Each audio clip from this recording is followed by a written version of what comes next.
Welcome, everybody, again to another Oklahoma Archery podcast. It is Thursday night, and we're going to talk about elk hunting with Casey Gamble. How are you, sir? Beautiful day. Beautiful day to be alive. Have you recovered yet from the Kansas State Championship this weekend? You know, it took me a couple of days, all day out in the heat, a couple of days in a row, and Monday was not too pleasant at work. Yeah, I told them I'm going to be in Monday, but just don't schedule me any court because I'm not going to be worth a damn.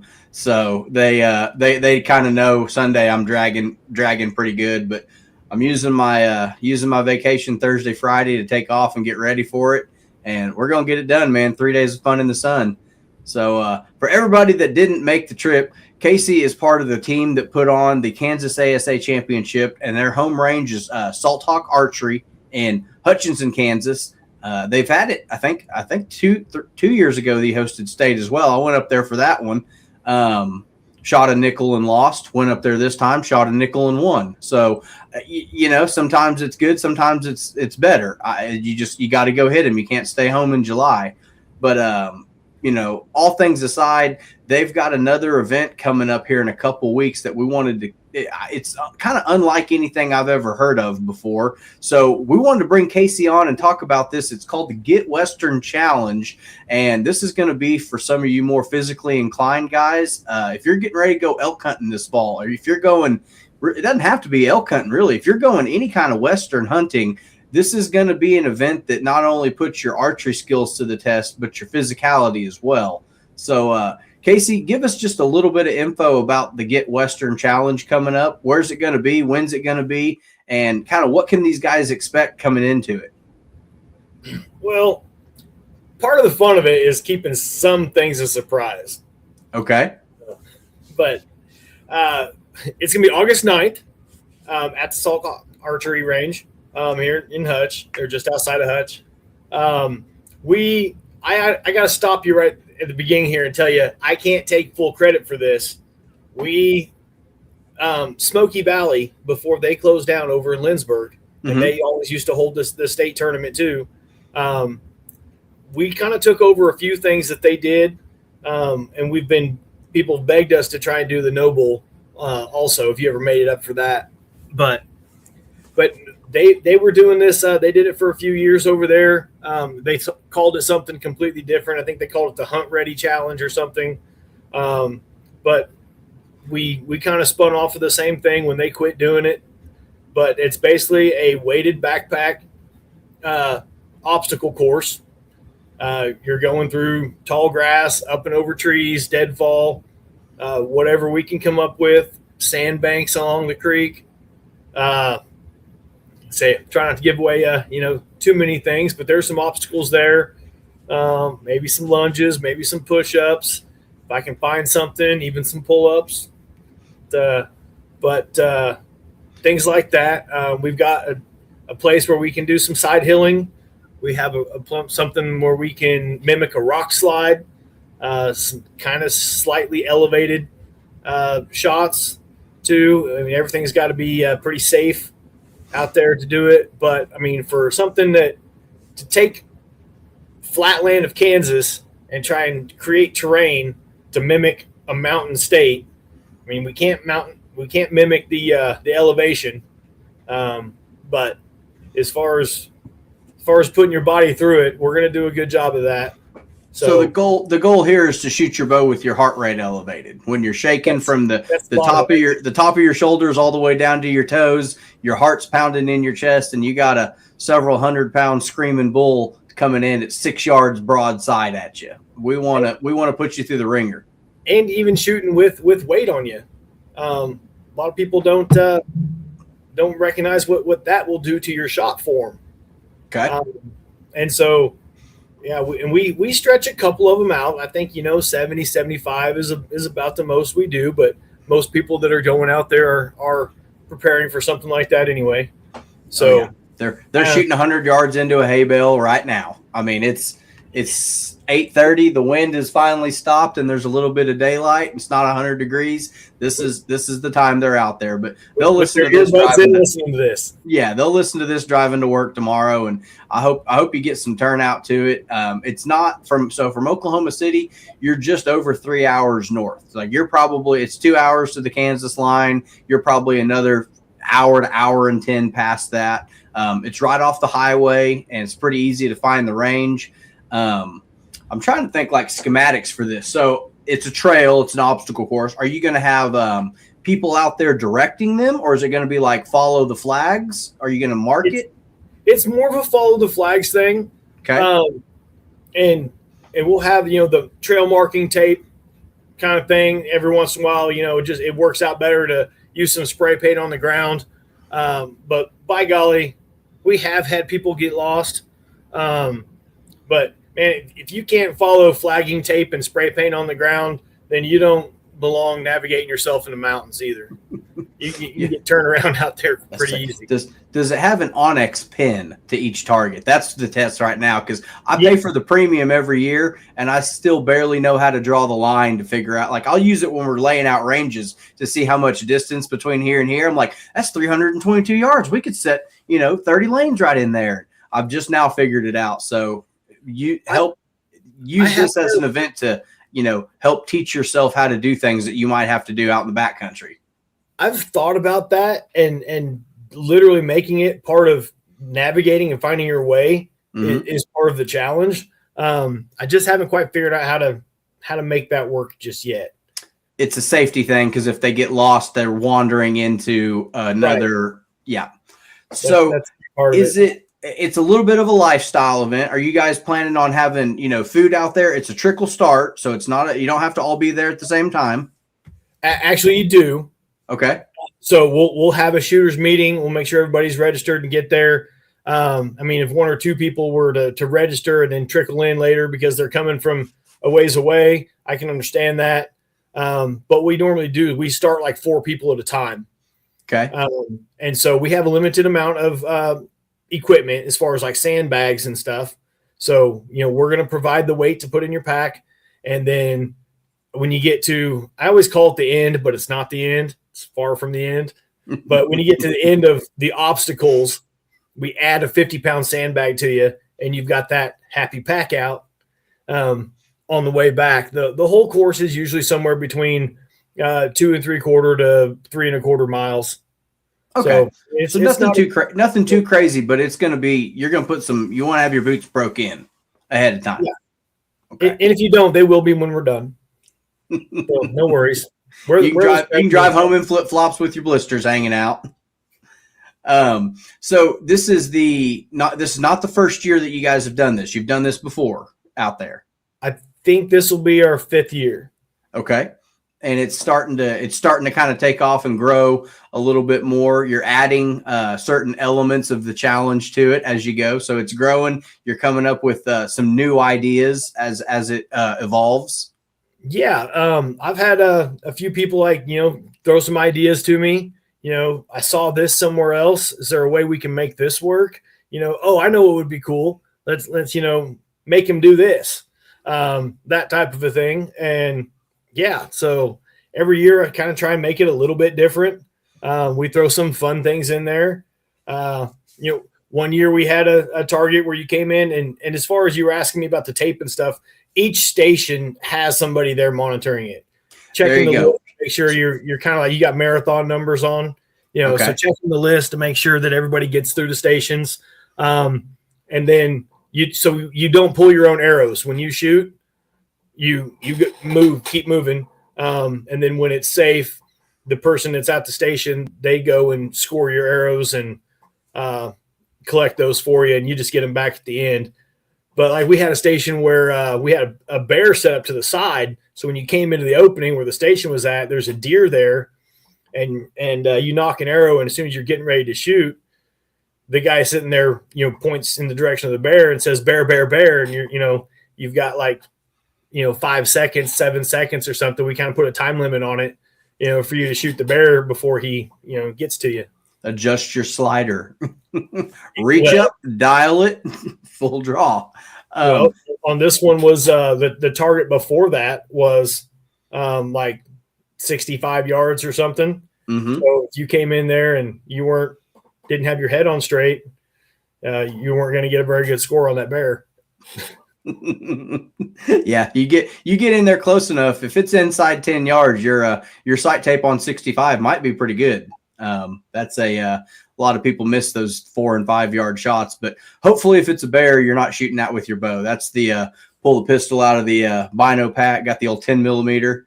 I guess so. You've been backcountry before. What is your go-to sidearm caliber? Because I've heard elk hunting guys go round and round on the merits of this caliber versus that. If you're big enough, oh boy, you might take them down with your hands. I don't get into that because I'm not financially stable enough, or maybe it's financially responsible enough with other things to have a variety of options there. I take what I got. So there you go. For me, it's either a 9 or a 40. Okay, fair enough. I was like, there was an old and my mom's coworker was this corporate guy, not a hunter, just a granola loving trail runner, and he was moving from the middle of Oklahoma to way up in Alaska. And he liked to go on his little trail runs and everything. And this guy, he probably weighed 110 pounds soaking wet. Just little square, little circle glasses. Great snack for a bear. And they told him up there, it's like, hey, man, you can go on all the trail hikes you want in your sandals or your chacos or whatever you people wear up there. But you're in bear country. You probably better have a sidearm. So he goes in there to the store and pulls out the absolute smallest, most compact gun, and he's asking the guy behind the counter, is like, would this stop a bear if I'm out there? I had to pull it out to defend myself. And he goes, yeah, what you're going to want to do is you're going to want to take that file and run it over the back sights and the front sights and get them down as file off as much of them as you can and keep it smooth. And he's like, okay, why do I want to do that? He said, well, when that bear takes that pistol from you and shoves it up your ass, it's going to go in a lot smoother if it doesn't have the front and the back sights on it. So I've heard about a million different people have, okay, you need a 357, you need a 44, you needed this, you needed that.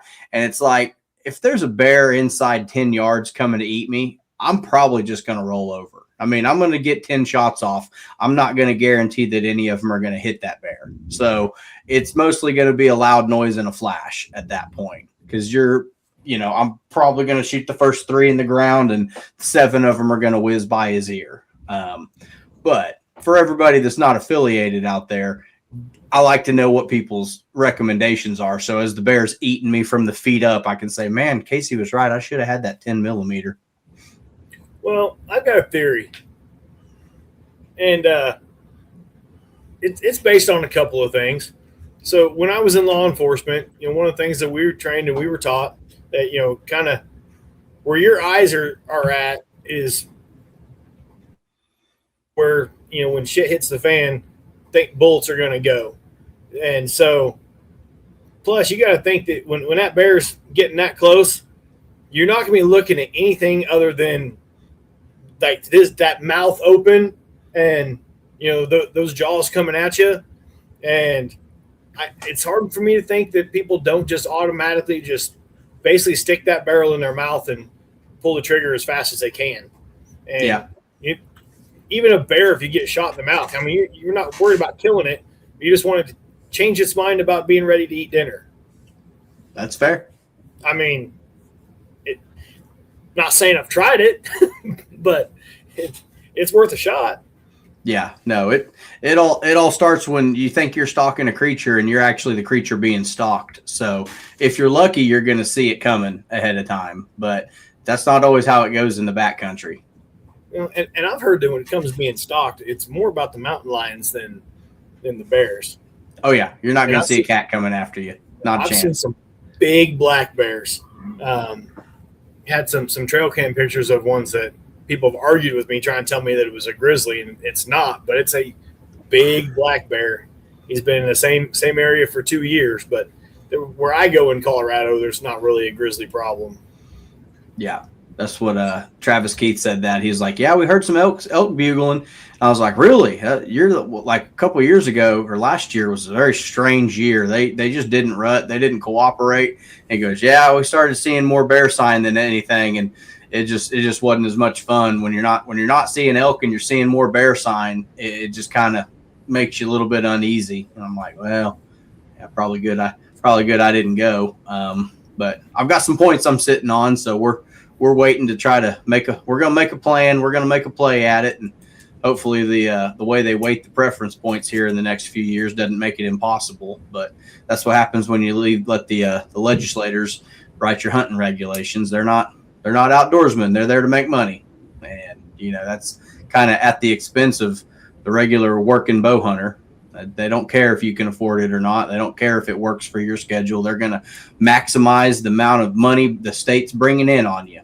And that's the world we live in. So, pay attention. And Colorado, it's not like we get a vote there. We're all Okies. We're all Kansas people. We don't have, a crazy elk population here. So we're dependent on the people that live in Colorado to do it. Well, Colorado is kind of like Eastern California now. I mean, Colorado used to be the place to be, and now it's kind of, it's not what it once was, depending on your political affiliations. The thing with everything is somebody is going to pay it. Until people stop paying for it, it'll keep on whatever it is. Oh yeah. See, that's my thing with the Get Western Challenge. I'm going to show up with $8,000 cash and a team of mules. They're just going to carry my stuff all the way through the course. So I don't know how you guys are going to plan on getting the animal dung cleaned up off the trail, but it's either going to be a team of mule or a team of goats. So I'm just going to let them shepherd me all the way through it. They might, if it's goats, they might mow a pretty good trail for you. So well, I'm saying a couple of years ago where we started, you went maybe 80 yards, and the first thing you had to do was climb underneath a cottonwood tree that fell down. So your team of mules would have gotten you about that far. That's miserable, and man. There was no way around it. Everything was grown up. So, that 65-yard bag that we have? Yeah. Okay. So just to the left of that was where they went. They started right there where you were doing the team shoot. Okay. Right there is where they started and went down the static range and went basically straight behind the bags to the left. And there's a big cottonwood tree that fell down right back there. So you get about 15 yards behind where the bags were at, and that's as far as your mules would have gotten you. All right. Well, that's 80 yards. I don't got to carry something, though, so I guess that's some kind of advantage. I don't even know what it costs to rent a team of mules, but between that and the side-by-side, man, that's how I want to be in the backcountry. It's like something to carry me out, just sling me over the back of it and drag me out. Yeah. No. If you're thinking you're going to come to this with an e-bike, think again. Yeah, I got some buddies that are pretty high on them e-bikes, man. Those guys from it was some show, and they'd be sitting there bugling in the morning, and they'd see him whizzing down the road at 35, 40 miles an hour. And he's like, I'm gonna get me one of those next year. And by God, he bought a pair of them. He's actually got a cool business idea. He bought 2 of them, and then he's renting them out to people for either 10 days at a time, a week at a time, 2 weeks at a time, however long your hunt is. You bring him back the bike, and he's going to use the profit and just build up a fleet of them. So he's trying to get it to take off to where all the hunting guys, it's like, look, I don't have any use for it except for 2 weeks out of the year, and that's when I want it.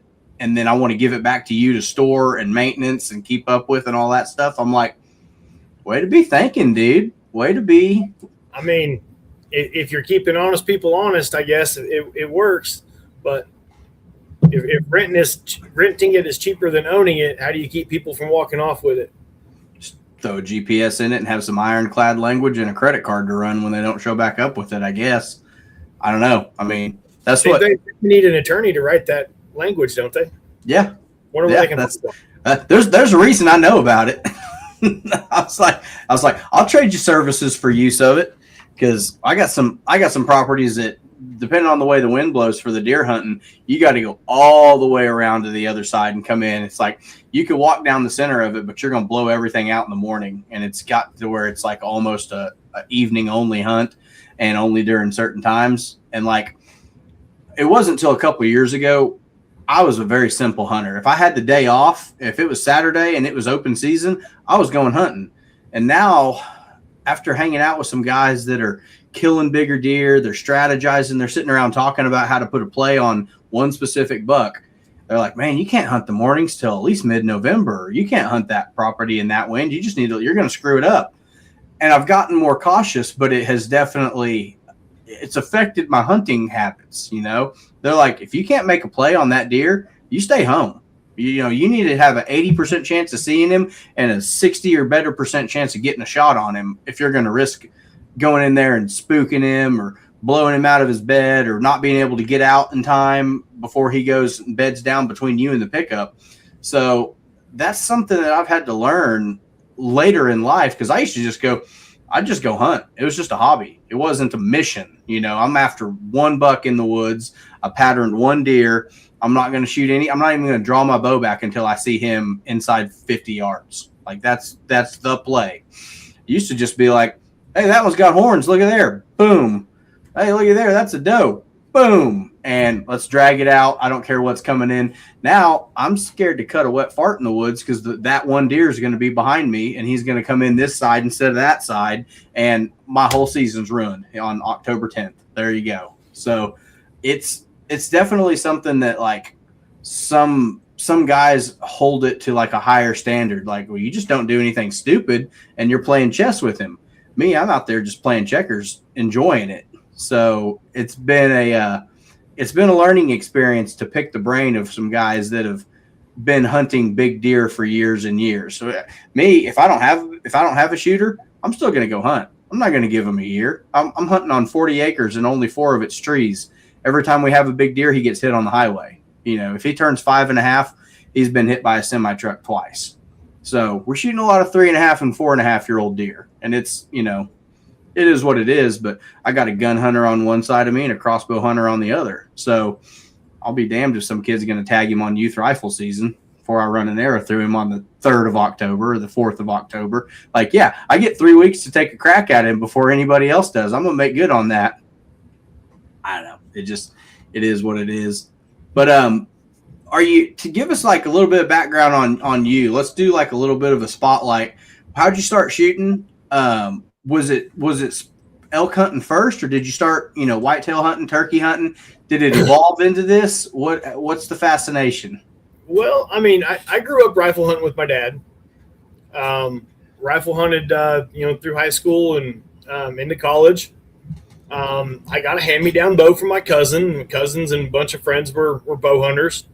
And I lived in a duplex and had an avid bow hunter in the other side of the duplex in college. And I started shooting 3D. And I think I shot 3D with him and his friends for about 3 years.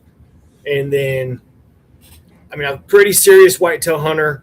In fact, this might kind of explain that I was running trail cameras in August and September before bow season even opened. And my buddy was with me out there, and I'd killed a pretty good deer off that property. He's over here on the wall. I don't know if you want to see him and guess the score of him. So I was just going to say how big he was, but yeah, go. Can you grab him over there? I can. You're going to see a bunch of my mess, but can you see him? Good Lord. Well, he's got good beams. He's wide. It looks like he's got good height. I can barely see. Is he a mainframe 1, 2, 3, 4? Is he a mainframe 10 or a mainframe 12? I even forget. I don't know, man. That's good Kansas deer. So I took him off that same property, and I was out there with my buddy, and this obviously bigger one showed up, and my buddy pretty good at judging deer, and we had based on what he saw, we were pretty sure that deer was gonna get up there around 220, and so I decided, you know what, bow season opens next week, well 2 weeks from then, so the next weekend I drove back here to my local pro shop where I kind of knew some people, and I bought my first actual bow that I bought, and then I went and started bow hunting. and that deer did get taken by a neighbor and went 221 and 7/8. So you get all rigged up, you go practice, you get dialed in, you get an early start on it, and still come up short. Well, I mean, until I found out that deer had been taken, I was planning on being the luckiest bow hunter, having beginner's luck and all the things. And then I found out that he got taken early November, and I literally told myself, okay, everything's fine. Now you're just a regular bow hunter. Go find a deer. Yeah. And I end up shooting I think 136-inch 9-pointer. It's good Kansas deer. Yeah. My first 3 years with a bow was that 9-pointer, and then 153-inch 10 the next year, and then one that should have broke 160, but he broke a couple points off. So he stayed in the 150s. I think he stayed in the 150s with 4 broken points. There you go. That's a deer. That's a deer. And it makes you wonder what he was out there breaking off points on. Because big deer don't break off on little deer. Big deer break off fighting bigger deer. Did you see the skull? The skull that's next to? Yeah, that skull looks pretty good. It's next to that deer. Yeah. So I have that deer, the other deer that I shot, and the 153-inch 10 all in the same trail camera picture together. On his right side, is his tine split like this wide, or is his main beam real low hanging? The mounted one or the European? The Euro. That's a cool looking deer.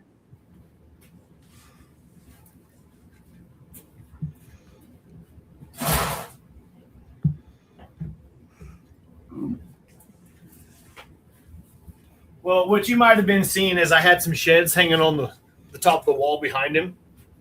Oh my God. No, yeah, no. Look at his G3. Yeah, it almost looks like a double main beam on him. Well, he's missing his brow tine. Okay. I'll tell you, this deer is within an inch of the mounted one, and they came off the same place. That's a stud. So he's got these double eye guards coming forward. Uh-huh. This crab claw with this drop tine back here. And then, this like kind of double main beam crab claw deal here with this other kicker over here. And he almost grew it on the other side too. You can see it bulged out like it wanted to sprout. That? Yeah. It thought about it. That tine right there, what is that? 13, 14 inches? It's got to be close. I've got a mule deer shed upstairs with like a 20-inch tine. I've got a bunch of mule deer sheds that I've found while I was out elk hunting. So my favorite thing about deer stories is, what did you name him? Did you have him named? Oh gosh, it's been a minute. It has. This was back in college. I'm dating myself here. Most of mine do have names. You're right, and so this one and the other one, I think I just call them the wide 14. They were both 14 pointers. I call them the basically the wide one and the skinny one. Okay. And the other one's a much more narrow frame. But so I found this head. It was across the fence, and I got permission from the guy that rifle hunts over there. It's kind of cool. I wrote this story once and kept meaning to send it off to a magazine to see if they would print it, and never did. But we got podcasts now, man. We're all digital. Well, the gist of it is, I had, like I said, him, the other one upstairs, and this 10-pointer all in the same trail cam picture together, and they ran around each other a lot.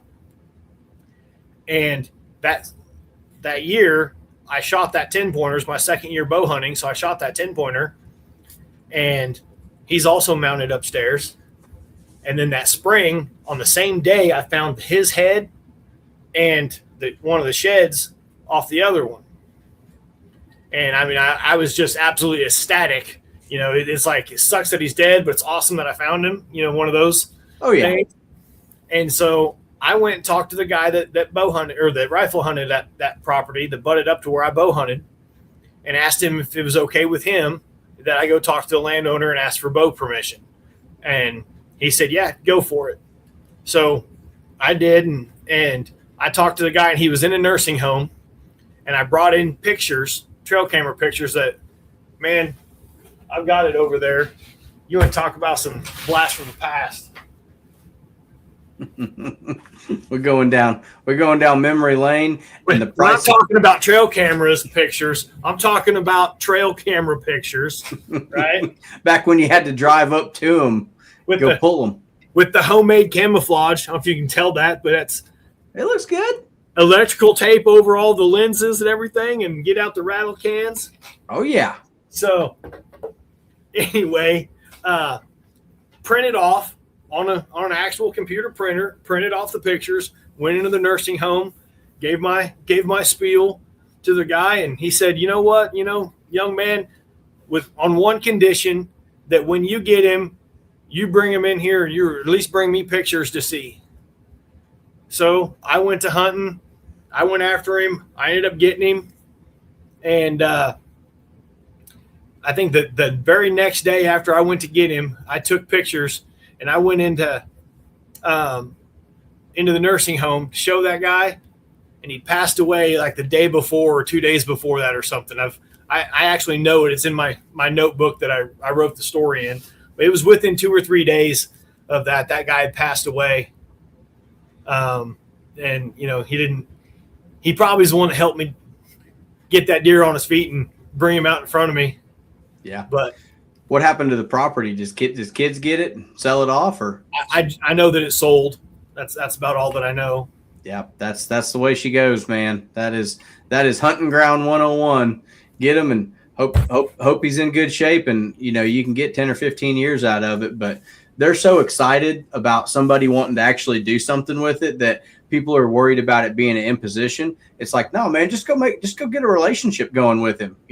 There's not anybody out there. Like we had a potluck at work, and I took jalapeno cheddar summer sausage in there. There's people like, what is that? It's good. And I was like, oh man, I got a whole freezer full of that stuff. That's 2023 Steve. All my deer are named Steve after my good friend Steve Wingo, who, if you know him, and you probably know why the deer is named after him.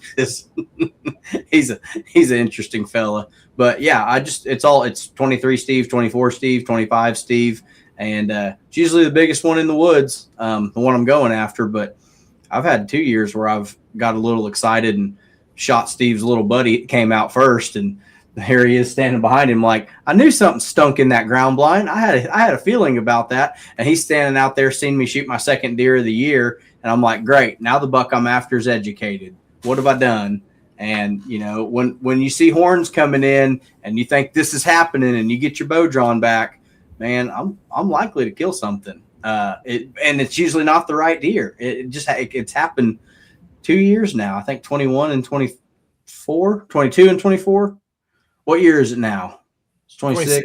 Yeah, so 2 years ago and 4 years ago. So 22 and 24, I shot the same wrong deer, but in 23 and 24, I also shot the right deer too. So if you just keep killing bucks, you'll roll over one of them and recognize them, and be like, oh, thank God that's the right deer. That's an Oklahoma thing. They'd limit us to one here in Kansas. You screw up, you got to wait a whole year. Oh, I know. I got a buddy that my college roommate, he came down on a wrestling scholarship, never picked up a bow, never seen it, got all the way through undergrad, and finally got into hunting. Like his dad just didn't do it, but some of his buddies did. And he calls me all the time. He's like, you think this deer's big enough? You think he needs a year? And I'm looking at this just freaking stud. And I'm like, I don't think I could get my bow back if he was inside 30 yards. I think I'd rattle myself right out of the tree. If you get a shot at that deer and don't shoot it, you're an idiot. He goes, well, what about this one? Shows you even bigger one. I'm like, he's hunting in the northeast corner of Kansas. So it's like monster country up there. Like, so some of them are giant Missouri deer. Some of them are giant Kansas deer. I'm like, dude, if they get to 130, 140 around here, I'm excited. And he's like, I don't even start looking at them until they're 160. I'm like, you're spoiled. You need to come kill some dinks. I had years like that too, where, I was rich. But those years have kind of gone away. But speaking of that and selling land, I got told 2 days ago that my family member that's let me hunt on them for the last 8-9 years or something, that they had originally come to me a few years ago without me asking anything and said, I know your dad, when he passed away, didn't have anything to leave to you, and we want to leave you a couple of pieces of ground, including this one you've been hunting on. So, I'd been planting trees. I had been doing food plots. I dug a pond, brought a skid steer home from work and dug a pond. And I'd put a lot of work into this place. And they kind of let me know last fall that it was a possibility. But they decided to go ahead and put it up for auction. And I need to go get all my stands and everything out of it. So, damn. How many acres is it? 160. And what county is that in? It's that one right over yonder. Okay. Well, you just let me know where to be with the briefcase full of money, and you keep hunting it. Well, you go fill the feeders, and we'll whack and stack everything that moves. We can have that conversation off air. Oh yeah. There are elk there. Elk in Kansas? All right. Yeah. All right. Fair enough. How do y'all do your elk tags up there? Is it a special draw, or are they just over the counter like everything else? Over the counter. Okay. For residents. We can get that sorted out. That's no problem. So I've got my Oklahoma lifetime already. I can live in any state for 6 months to get residency. That's no problem. Need a mailbox? Yeah. I'll send my ASA membership card there. I never win any money from them. So normally if I was good at archery, they'd be sending checks out. But I don't know if I can be the state director and live in Kansas or not. But we can play that for 6. All you got to do is drive up and get a license. Here's a letter. I live here now. I'll pay your water bill for 6 months and get a thing. I think that's a felony, but if you've ever seen Kansas deer, it's worth it. I've done worse for less.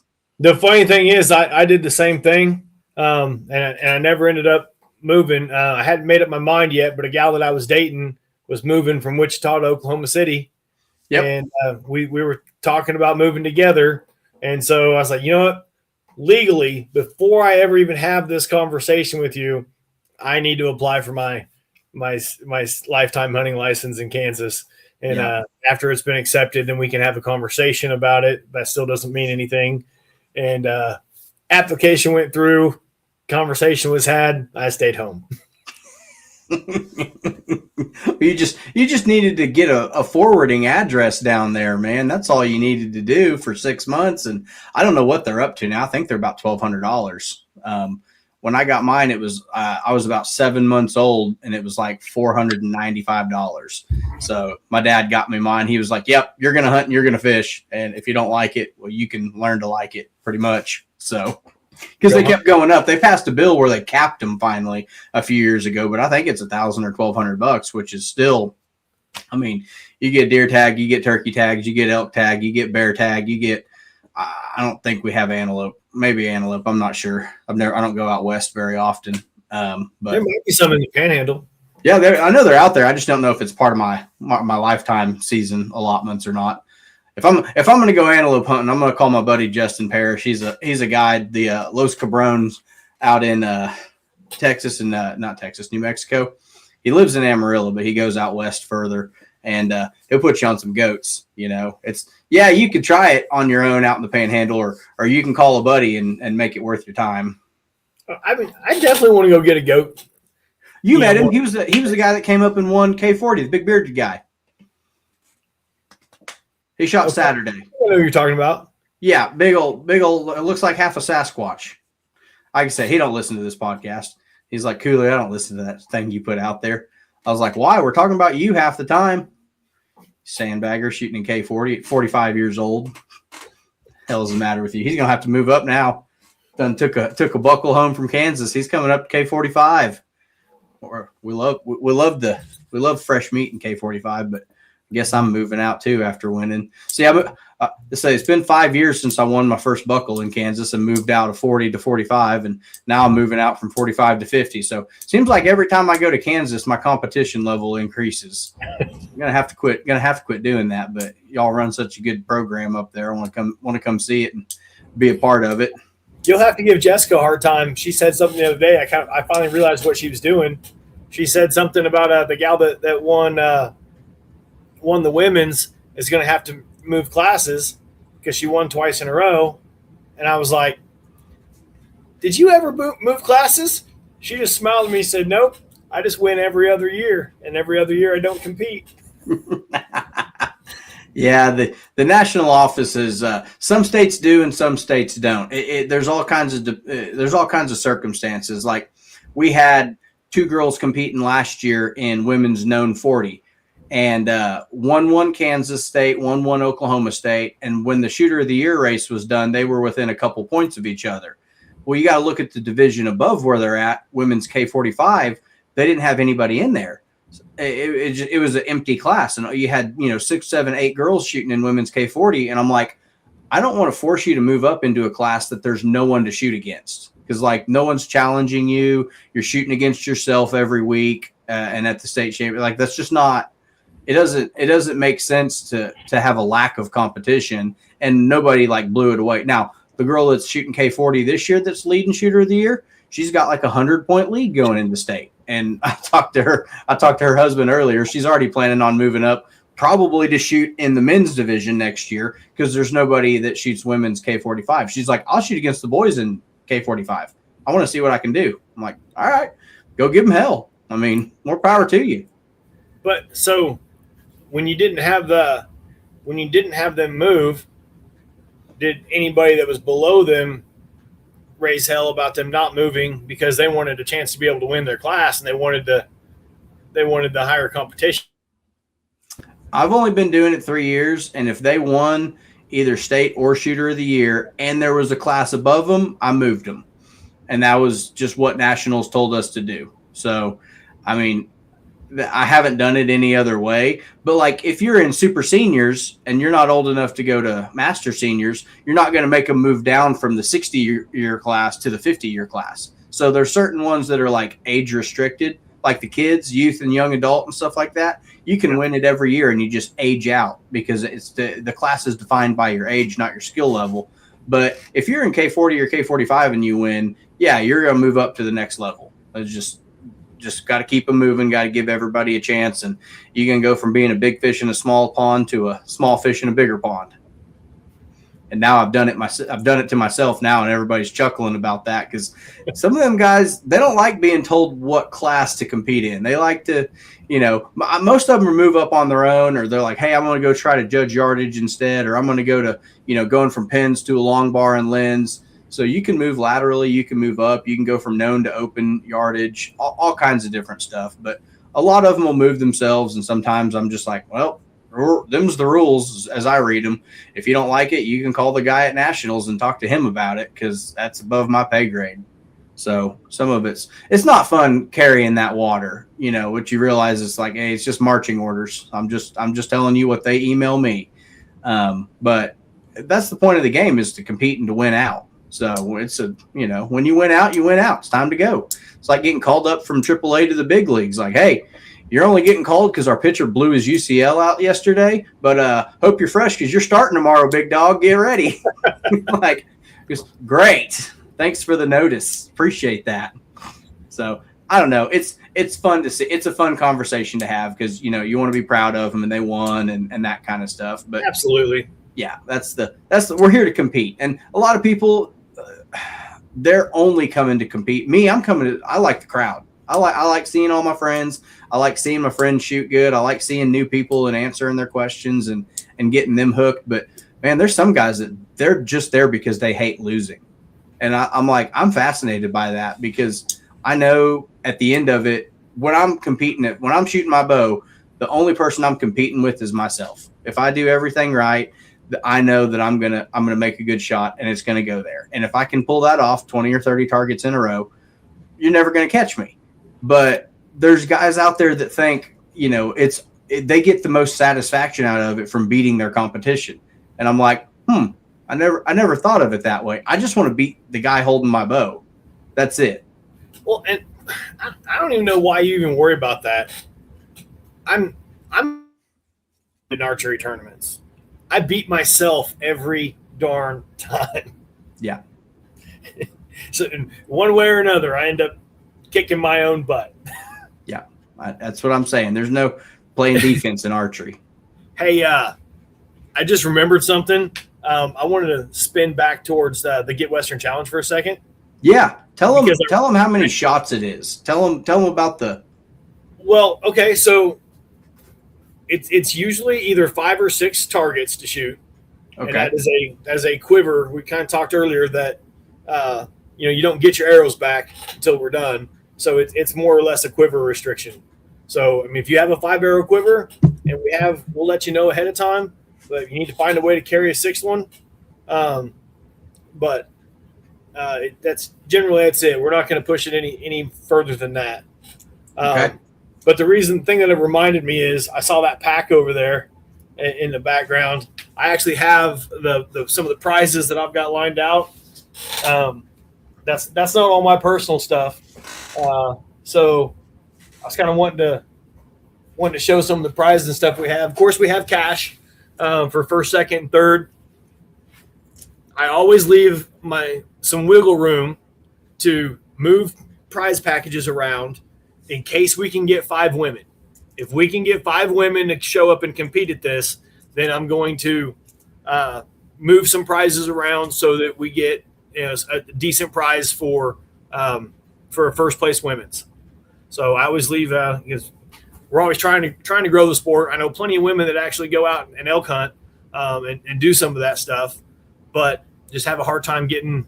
They don't really like getting their butts kicked before they go. They only want their butts kicked once. I don't know why. Yeah. But so anyway, you do have different divisions, men's, women's. Not really. Okay. It's a formula. There's a handicap for age because it is timed. Okay. And so basically having the handicap for age takes, if I remember right, it takes 5 minutes off your time, but it's a kind of a complex mathematical formula. And again, they gave me the formula that they used over at Smoky, and it makes a lot of sense. The scoring is inside the 8 ring is your kill, outside the 8 ring is a wound, or you have your miss. So it's a positive, a negative, or a 0. What are the score? Is it actually 8 points for a kill, or is it? No, it's either 10 or 15. Okay. I have to go back and look at it. It's been almost a year since I've looked at the formula. Okay. But you got your score there, and it is weighted towards shooting under pressure, shooting with that heart rate up, like you were talking about earlier.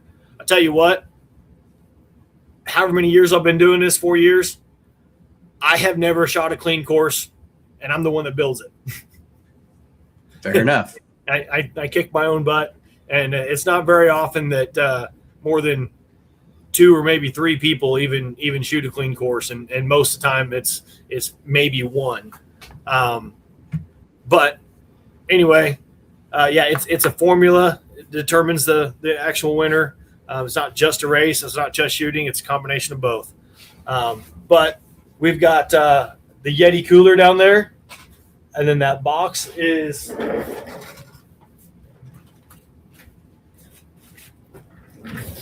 the cooler and those tumblers. Those are Yeti tumblers that came from Shields. We've got a power bank that came from Shields. This thing's like a brick. This thing's pretty heavy. It's 25,000 milliamps. I didn't even grab them all, but this is a whole package of elk calls from Wapiti River. There you go. That's the good stuff right there. Yeah, Travis O'Shea, he's the man. He's been sending us calls and bugle tubes and stuff every year since we've been doing this. How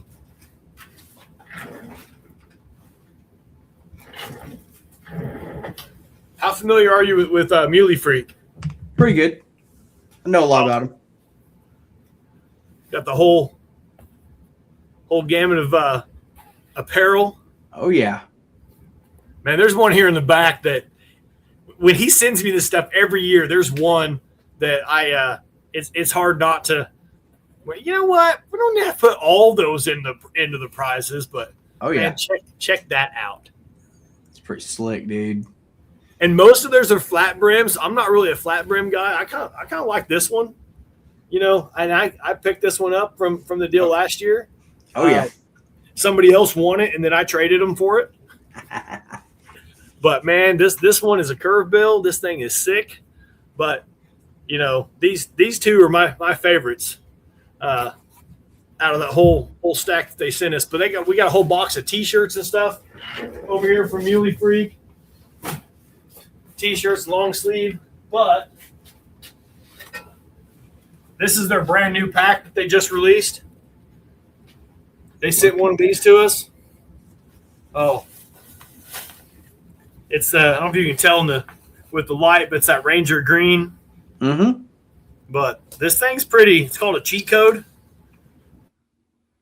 I've seen the videos that they put out on these things. Going through them and stuff. They're pretty nice. So what's the weight capacity on something like that? Is that a 75-pound pack? Is that a 50-pound pack? I don't know. I can't answer that. For all of us that are tragically uninformed about what we're getting into. Well, I've got another pack that I have upstairs that is a Stone Glacier that is just my training pack. And I keep a 60-pound sandbag in it all the time. So, if you can't carry, 70, 80 pounds in a pack, I don't think there's a reason to have one. Fair enough. Unless you're doing something that's just like a day pack. If you're doing just a day pack and you're going to carry a small load out with you and then put on a bigger pack with, hydration bladder and like a meat shelf and go back in to carry out, mm-hmm. I can see that. But I've got some elk hunting buddies that's all they carry is just like one of those little things that's a bottle of water, a few granola bars, and some toilet paper. Toilet paper. Yes, sir. Dude wipes. Yeah. Oh, yeah. So something along those lines. And that's all they're bringing. And I'm like, what if you shoot something? Well, I'll just go back to camp and get it. I'm like, you shoot something, and it's 80 degrees at 9,000 feet, and you're going to go a mile or two back and then come back and then start tracking that thing, find it, or even if you track it and find it, then you're going to go back to camp, empty-handed. Basically, you're wasting a trip, in my opinion. And talking about your energy conservation. So my buddy David has explained to me he's a killer. There's people that talk about killing, and then there's people that go do the killing. And he's like, no, you get it quartered up, and then you get it away from the gut pile. You're gonna have bears come in, that's theirs, and you're gonna take this. You're gonna take all the quarters, the straps. I'd take the horns and the straps first. That's just because I'm cheap like that. And you put it up in a tree 200 yards away, and you come back and get it. And those bears are going to be so busy going through the gut pile that you don't have to worry about it. Get your cape, get your horns, get your straps, get your quarters, anything else you can salvage, and take it 200 yards away, put it up in a tree, and you can get in and out without having to shoo a bear off of it. And I'm like, that makes a lot of sense. That makes it seem like it's not everything that we don't come back for is potentially bear bait. And he don't care. Like, the elk's already dead. He's going to go start chewing on you and then go back and finish the elk off later. Like, that's not a problem for him at all. And he don't care if you're screaming while he eats you. It doesn't bother them at all. They're just, all the thing you're going to hear is your bones snapping. Like, right on. So we're going to bring some paracord or something, throw it up in a tree. I don't know. This is all new to me. I'm just along for the ride. You realize bears climb trees too, though, right? Well, yeah, but if you got a quarter in the tree and a gut pile on the ground, they like those guts. That's where all the good stuff is. I don't know. I've never asked a bear. Well, I've tried to get one on the podcast before, and they won't text me back. So my thought is the bear's breath's just going to taste like shit while he's eating your quarters. yeah, well, I don't know. You do want to get it out quick. I mean, we're talking about September. It could be 80 is a generous estimate for September. I know September could be 105. You know, last year where I was at was the first time I've consistently hunted over 10,000 feet, and we were between 10.2 and 10.5. And all but one day, if you've never been in this situation before, you wake up freezing.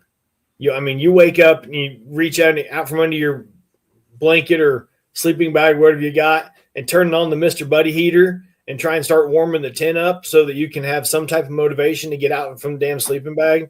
Mm-hmm. And then you end up getting dressed, type of thing where the clothes that you're going to wear tomorrow, you slept with them rolled up in your sleeping bag so that they're warm when you go to put them on in the morning, that type of thing. And then you get dressed, you go out, you do your business with the headlamp thing and your shovel, those things. You grab your bino harness, your backpack, your bow, and you walk 100 yards, and then you set all that down and take that coat that you just put on back off because you're warmed up. Yeah. And then you don't wear any type of other layer the rest of the day.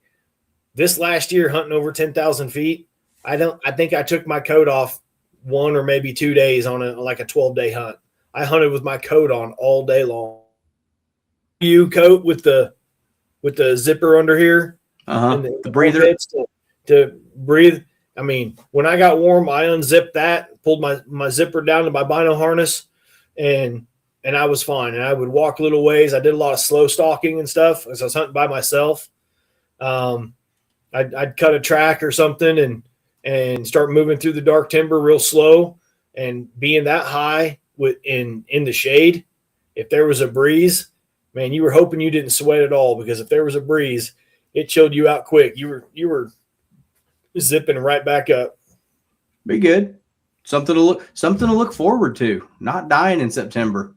You won't need to do that in August.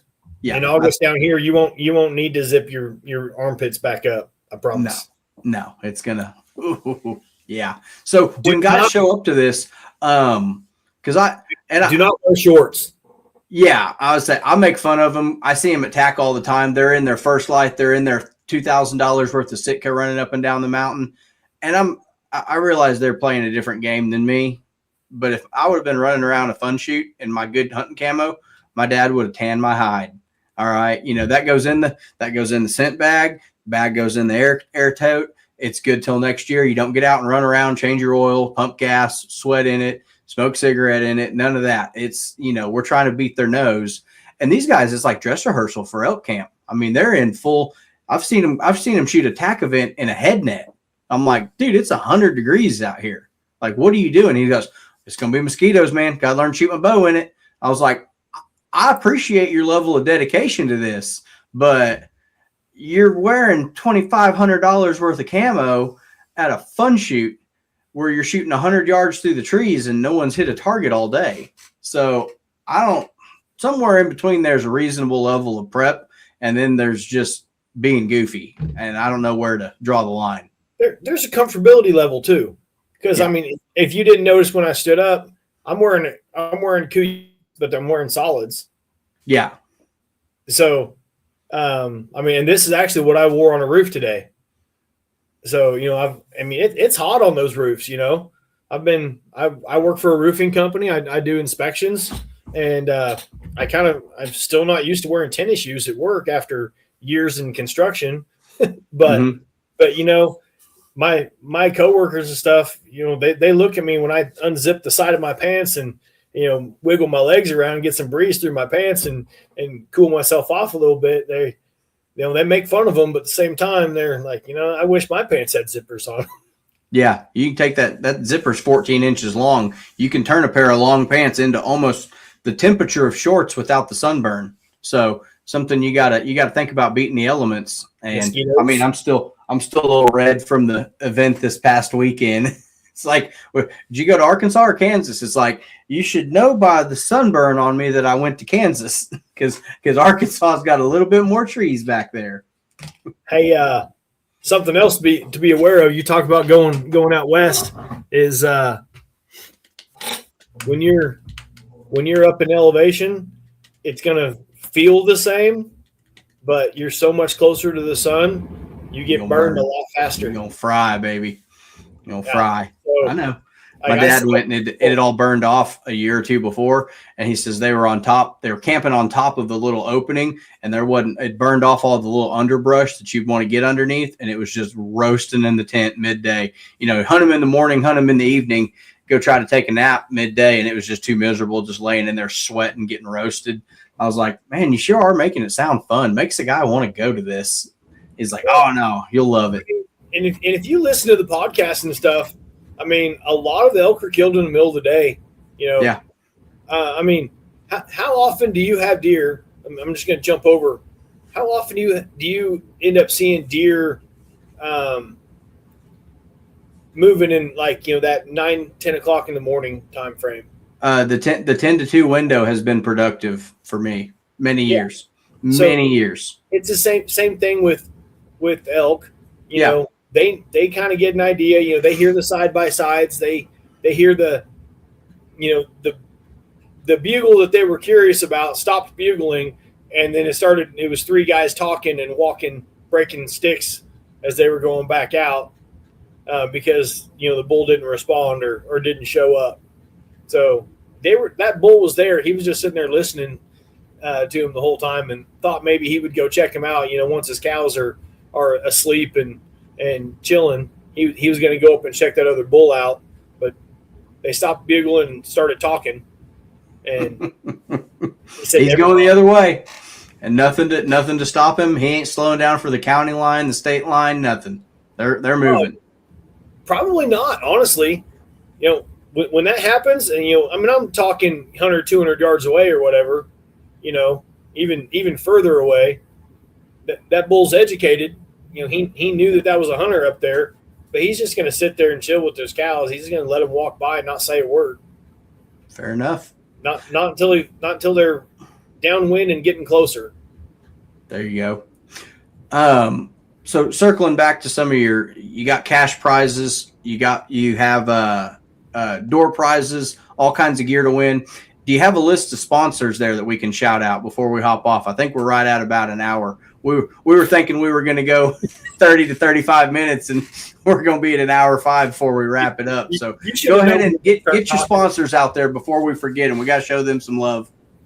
Yeah. So we do the cash prize. It's usually something like 300 for first, 150 for second, and 50 for third. And say if we have a bunch of people show up, we can extend that to a 4th position. If we have women's class, we'll move some things around, make sure that the women are getting rewarded as well. What's it cost to enter, real quick? Well, I don't think we've covered that. So we are jumping it up to $50 this year. Okay. And that's because this is the first year we're going to do T-shirts. All right. Last year I got just raked because we didn't have T-shirts. That was the first thing I said, guys. What can we do to make this event better in your guys' eyes? And everybody's hands went up. First guy said T-shirts, and everybody else's hands went down. There you go. So our biggest sponsor this year was RMEF.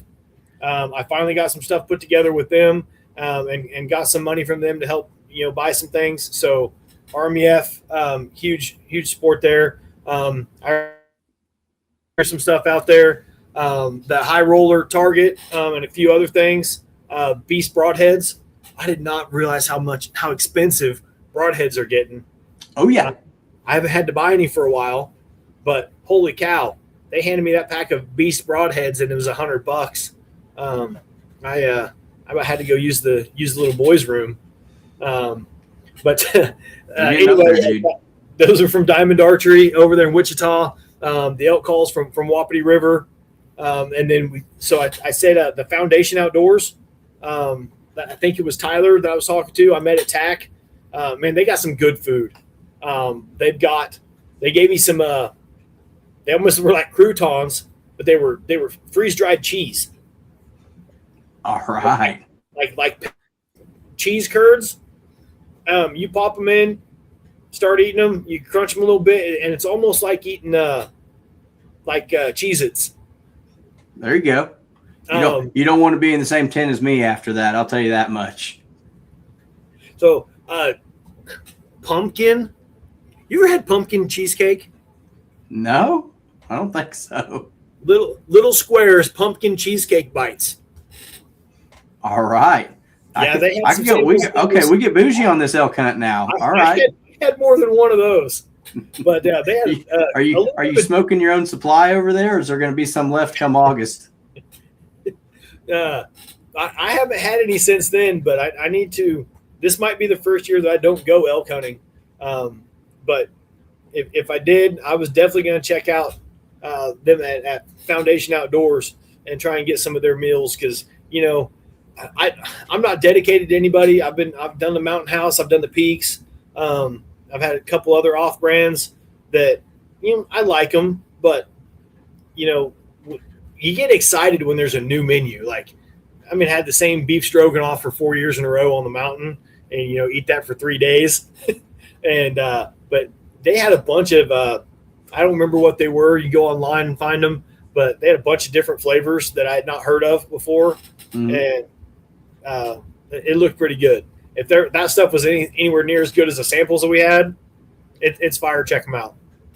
And then another one of your sponsors I stole from you probably, but Jeremy over at SHOT gave us 3 2-packs of passes, and those are good for whatever event you're going to go to. So if you're going just for Friday, Friday's free. And if you're going to go Friday, Saturday, and Sunday, the weekend is free.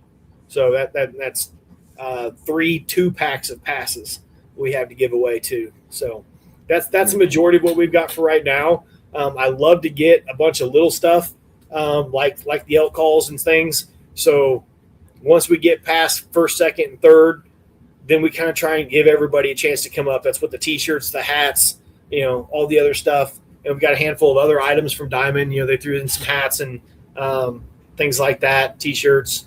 So we try and get everybody something besides just the T-shirt there. I'm not the guy that is participation trophies, but I'm not exactly easy on people. So it's good that I survived the Get Western Challenge. Right, something along those lines. It'd be cool. I think you could do some if you had somebody that could customize them. I'd do the logo on the front, and then on their back I'd put their time and whatever their time through the final was, time and score. That'd be fun. That would be. I like that. It's almost like you got to wear it.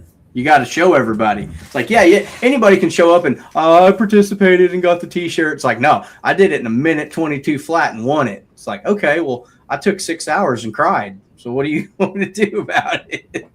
Well, do you remember back in middle school or high school when you got shirts after the season was over, and it showed your record, and the score and the games won?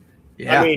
We could always just do that and just put everybody in a list and mail them out to them later. Yeah, that'd be good. It'd be fun. I honestly hope we have enough people that would, you'd have to wear a wedding dress. Yeah, no, I think these events are because you get so many people that are not just fascinated with tournament archery. They're shooting their bow in a tournament format to get ready for stuff like this. So this is one of those special events that is geared just towards, hey, you've been getting in shape all year, because you don't just whimsical, I'm going to go elk hunt this year and walk out there. No, 10 months in, you're putting the steps in. This is not a start 2 months before go time. It's a get ready and go. And I don't think a lot of them have the opportunity to, go ruck, go do this and that, and shoot your bow. You're either going to go shoot your bow or you're going to go work out. This is finally putting all the pieces together. It's you're already going to have buck fever, target panic, when the animal's there without having just hiked at 10,000 feet. So this is something that's specifically designed to, okay, you're packing in, you're packing out, you just did 10 push-ups and 20 lunges and a couple of squats. Can you pull your bow back? Like, is your adrenaline high enough? Can you aim? Can you even get in your peep sight and keep and still manage to put a lethal shot on a moving target? Not that y'all's targets are going to be moving, but you catch my drift. It's like, right. This is one of those things that those people that are putting 20 pounds in a backpack or a dumbbell or something, and walking around a 6-block loop once a week on Sunday afternoon or something, and say, you know what, I'm not going to be sprinting through the mountains anyway, I'm good, or something like that. Or even honestly, if you have been working out and you will get through this better, but even at flat ground, it'll be something that when you come back around, you'll say, I should have been doing more. I've got 3 more weeks before I'm going. I'm going to dedicate the next 3 weeks to not feeling like this again on my vacation. Yeah, getting after it. And right up, better point on that, bring a car full, because you might not feel like driving home 3 hours after this. You might drive in 30-minute shifts. Bring your buddies. Bring a whole pickup truck full of them. Yep. We've been growing. We started off with 7 people doing this.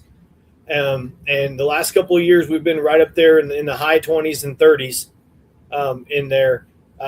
We would love to get up there around 50, 60 people for this. There you go. I'll tag Dale Ramsey. Him and Tim Edsel right now are doing this physical challenge for giving away a sheep hunt some organization's putting on, and they got to go hike 20 miles and do 5,000 weighted step ups and stuff like that.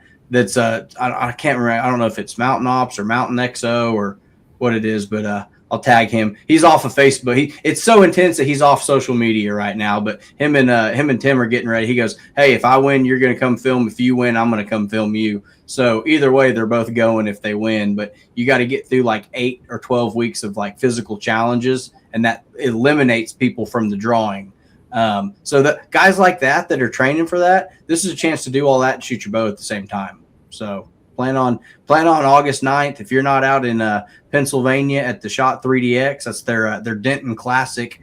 They're going to end the season in Pennsylvania. I'm like, Pennsylvania? You realize that's like a 23 or 4 hour drive from here? He's like, oh yeah, we're flying out there. I'm like, all right, good enough. But drop your if you don't mind, and you don't have to. I don't want to put you on the spot, but if anybody out there hears this, we'll link your Facebook profile to it, and we'll link the Salt Hawk Archery Range, so they got the address of the GPS directions. How do they get a hold of you? What's the best way if they've got questions or if they want to pre-register? Okay, so we really encourage the pre-registering because of the T-shirt thing this year, and plus it just helps us have an idea what we need to plan for on that whole thing. Salt Hawk Archery Club on Facebook. I'm a board member, so I am one of 5 people that have access to the Facebook. If you message us and just say, hey, I want to get signed up, nobody else is going to respond to that, I don't think, but me, because they all know that I'm going to be the one looking for people's names, phone numbers, and getting them right down, and I'm going to be keeping them on a list. If you have questions or anything about it, I got no problem putting my number on here. It is 316-214-4034.